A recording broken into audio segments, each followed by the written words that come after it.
pouvez vous présenter et ainsi que la raison de la présence de votre ici au Salon de l'Agriculture? Alors je suis Pascaline Fanteux, chargée de communication à la coopérative Carrefour de l'Océan Indien de l'île de la Réunion. Donc l'activité de la coopérative tourne essentiellement sur le secteur de la vannerie et on essaie de développer et de mettre en place la filière fibre à la Réunion.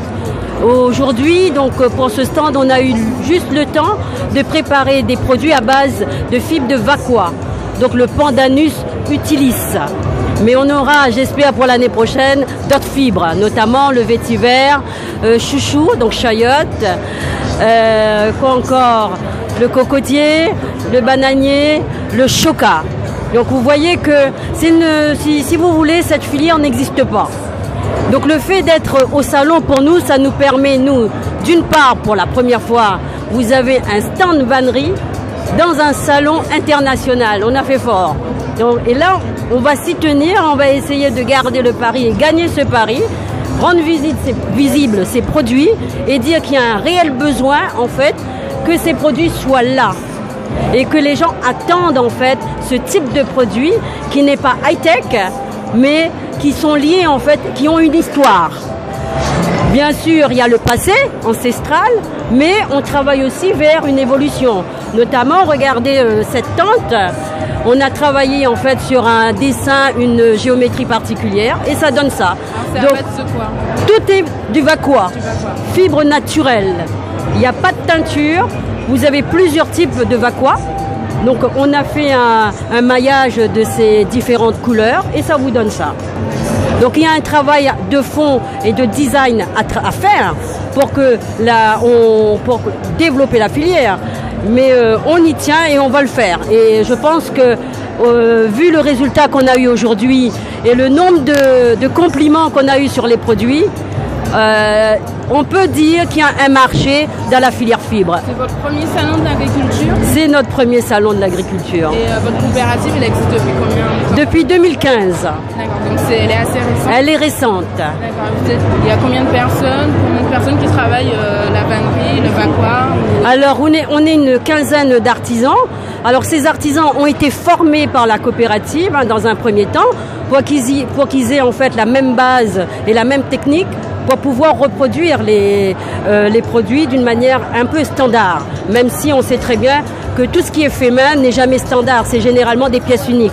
Mais au moins on a les mêmes bases. Donc d'abord formation, puis production.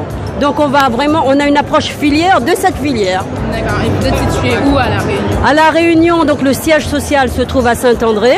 Donc la mairie de Saint-André a mis à disposition de la coopérative pendant 2 ans un local au Colosse. Et on compte en fait s'étendre dans l'ouest aussi, donc au port notamment, puisqu'il y a une réelle demande. Je m'appelle Siconine, moi je viens de l'Est. La raison principale qui m'a poussée à revenir à la vannerie, c'est que c'est une fibre résistante avec la politique environnementale. Je pense qu'il est pour nous nécessaire à La Réunion et dans le monde de revenir à nos sources, c'est-à-dire à la fibre naturelle telle que le Vacois, le choca, le cocotier, tout ce qui est naturel. Donc, la vannerie, c'est quelque chose, on va dire, un peu entre guillemets d'assez ancien. Vous êtes venu cette passion de remettre au goût du jour. Qui vous a donné cette passion de faire de la vannerie? Alors petite, ma grand-mère, je la voyais tresser. Petite, c'est ancestral. De toute façon, auparavant, nos grands-mères, arrière-grand-mères tressaient beaucoup. Dans l'Est, Sainte-Rose, Saint-Philippe, il y avait beaucoup de tresseuses de Vacois. Et moi, ce qui m'a donné l'envie de le refaire, c'est que je me suis souvenue de tout cela et j'ai eu envie de revenir à mes sources, c'est-à-dire le Vacois. Moi, j'adore le Vacois, donc j'aimerais surtout que les jeunes reprennent ce savoir-faire ancestral que nos ancêtres nous ont laissé. Alors, est-ce que c'est un message qu'ils entendent, les jeunes? On essaie, c'est difficile, parce que les jeunes, pour eux, ils connaissent pas vraiment le Vacois. Ils ont vécu dans le numérique, pas comme nous. Nous, on a vécu dans la cour. Eux, ils vivent dans la chambre avec le portable. Moi, ce que j'aimerais, c'est passer dans les écoles, aller informer les jeunes, parler de notre Vaqua, montrer nos produits et leur expliquer comment ça se passe. Et ils vont le voir, c'est une passion et c'est un déstressant le Vaqua. Alors en quoi la vannerie c'est un art particulier? Alors la vannerie c'est un art particulier parce que c'est quelque chose qu'on apprend. Ça devient quelque chose que on arrive à le prendre en soi sans s'en rendre compte. Parce que ça devient une passion très rapidement. Alors quelle est la difficulté par exemple de travailler est-ce qu'il existe des difficultés pour travailler le Vaqua ou toute autre fibre? Alors la seule difficulté, il n'y a pas de difficulté pour travailler le Vaqua. Le seul souci c'est d'être passionné. Il faut qu'on devienne, on retrouve cette passion du Vaqua, du travail manuel, artisanal. Sinon, il n'y a aucune difficulté. N'importe quel jeune peut s'intéresser au Vaqua à nos jours. Alors, d'où viennent vos matières premières? Est-ce que c'est des agriculteurs? Est-ce que vous avez des champs de Vaqua? Ou c'est personnel, c'est des ressources personnelles? On a des champs de Vaqua auprès des agriculteurs du Sud, à Saint-Philippe, donc ils nous disposent le Vaqua pendant toute l'année. Ils font la cueillette, ils nous préparent les Vaqua et nous, on fait ensuite tout ce qui est création. Nous, on prépare et on innove, on travaille le Vaqua par la suite. Alors, comment vous avez vos commandes? Est-ce que c'est vous qui créez et ensuite vous démarchez des clients ou ce sont des clients qui viennent vers vous? Les deux. On a des clients qui nous demandent des modèles spécifiques, donc on le crée.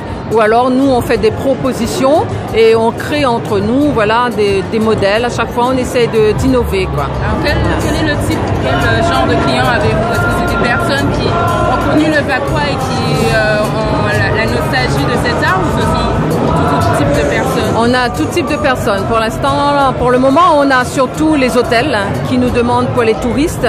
On a aussi, par exemple, les comités d'entreprise qui nous achètent des tentes, des sacs et on essaie aussi maintenant de vendre auprès des touristes qui arrivent pendant les croisières. Voilà. Et quels sont vos objectifs pour les prochaines années puisque vous êtes une coopérative assez jeune, créée en 2015?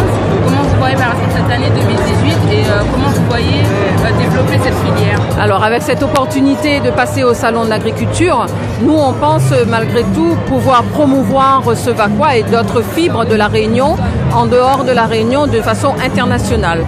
On aimerait bien que cette création puisse s'étendre beaucoup plus loin que la Réunion, que ça ne reste pas local.